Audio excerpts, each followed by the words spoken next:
Hi everyone, నేను ఈరోజు మీతో క్రాన్స్ డిజీజ్ ఏముంటుంది, క్రాన్స్ డిజీజ్ రావడానికి రీజన్స్ ఏముంటాయి, క్రాన్స్ డిజీజ్కి మనం మేనేజ్ ఎలా చేయాలి, డయాగ్నోజ్ ఎలా చేయాలి బ్రీఫ్లీ డిస్కస్ చేయబోతున్నాను. క్రాన్స్ డిజీజ్ ఒక ఆటో ఇమ్యూన్ డిజీజ్ ఉంటుంది. అంటే మన బాడీలో ఉన్న వైట్ బ్లడ్ సెల్స్ బాడీకి ఇన్ఫెక్షన్ కంట్రోల్ సెల్స్ ఏదో చేస్తాయి, దానికి వైట్ బ్లడ్ సెల్స్ అంటారు.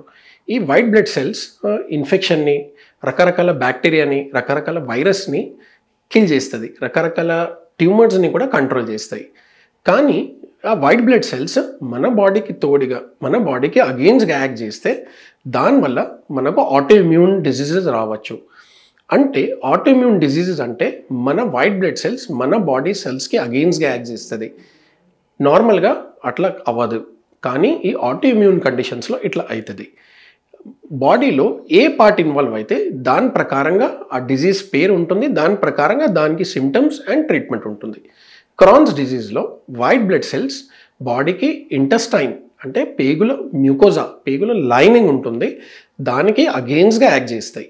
దానివల్ల ఆ పేగులలో కాంప్లికేషన్స్ వచ్చే రిస్క్ ఉంటుంది. ఎట్లాంటివి అంటే ఆ పేగులలో అల్సర్ రావచ్చు, బ్లీడింగ్ అవ్వచ్చు, ఆ పేగులో హోల్ పడవచ్చు, ఆ పేగు దారి కంప్లీట్గా బ్లాక్ అయిపోవచ్చు, ఆర్ ఎఫెక్టెడ్ పార్ట్ దగ్గర క్రాన్స్ డిజీజ్ క్యాన్సర్ లాగా కూడా మారిపోవచ్చు. ఇవి క్రాన్స్ డిజీజ్కి కాంప్లికేషన్స్ ఉంటాయి. ట్రీట్ చేయకపోవడం వల్ల ఈ ఫలానా కాంప్లికేషన్స్ వస్తాయి. And Crohn's disease auto immune condition ఉంటుంది. ఈ ఆటో ఇమ్యూన్ కండిషన్ ఒక్కసారి స్టార్ట్ అయితే అది మోస్ట్లీ మీకు లైఫ్ లాంగ్ ఉంటుంది. మీరు ప్రాపర్గా ఒక గ్యాస్ట్రోఎంట్రాలజిస్ట్ దగ్గర చూపెడుతూ ఉండాలి, రెగ్యులర్గా ఫాలోఅప్లో ఉండాలి. అండ్ దీనికి ఒక ప్రాపర్ ట్రీట్మెంట్ ప్లాన్ మీరు ఫాలో చేస్తే ఇది కంట్రోల్లో ఉంటుంది. క్రాన్స్ డిజీజ్ రావడానికి రీజన్స్ ఏముంటాయి? క్రాన్స్ డిజీజ్ మన కంట్రీలో ఒక 15 to 20 years బ్యాక్ ఇన్సిడెన్స్ చాలా తక్కువ ఉంటుండే. అంటే చాలా తక్కువ మందికి ఈ కండిషన్ ఎఫెక్ట్ అవుతుండే. ఈ డిజీజ్ మెయిన్లీ వెస్టర్న్ కంట్రీస్లో ఎక్కువ ఉంటుండే, యూరోప్లో అయినా కానీ, అమెరికాలో అయినా కానీ. కానీ ఈ మధ్యకాలం ఇండియాలో కూడా ఈ కండిషన్ చాలా ఇంక్రీజ్ రేట్గా, చాలా ఇన్సిడెంట్స్ మేము ఎక్కువ చూస్తున్నాం. దానికి reason westernisation of the Indian diet and habits అనేది అంటున్నారు.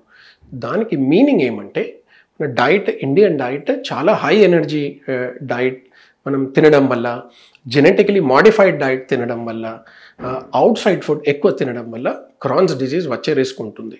ఇది కాకుండా స్ట్రెస్ఫుల్ లైఫ్ స్టైల్ వల్ల కూడా ఇది ట్రిగర్ అవుతుంది. స్ట్రెస్ఫుల్ లైఫ్ స్టైల్ అంటే టెన్షన్ అయినా కానీ, ఆర్ హెవీ వర్క్ ప్రెషర్ అయినా కానీ, ఈ కండిషన్స్లలో అండ్ సరిగ్గా నైట్లో స్లీప్ లేకపోవడం వల్ల కూడా ఈ కండిషన్ ట్రిగర్ అవుతుంది. ఈ కండిషన్ మోస్ట్లీ అడల్ట్స్లో స్టార్ట్ అవుతుంది. సెకండ్ డికేడ్ ఆఫ్ ది లైఫ్లో, థర్డ్ డికేడ్ ఆఫ్ ది లైఫ్లో ఎక్కువ కామన్గా చూస్తాం. ఈ సిమ్టమ్స్ కొన్ని టిపికల్ సిమ్టమ్స్ ఉంటాయి క్రాన్స్ డిజీజ్కి. లూజ్ మోషన్స్ అవుతాయి, కడుపులో నొప్పి రావచ్చు. ఈ లూజ్ మోషన్స్ యూజువల్గా లూజ్ మోషన్స్ కంట్రోల్ చేసిన ట్యాబ్లెట్స్ యూజ్ చేసినా కూడా అది కంట్రోల్లోకి అవ్వదు. సో ఈ కండిషన్స్లలో మీరు ఒక గ్యాస్ట్రోఎంట్రాలజిస్ట్ని కన్సల్ట్ అవ్వాలి. గ్యాస్ట్రోఎంట్రాలజిస్ట్ మీకు ప్రాపర్గా ఇన్వెస్టిగేషన్స్ చేసి మీకు ఈ క్రాన్స్ డిజీజ్కి డయాగ్నోస్ చేస్తారు. Thank you.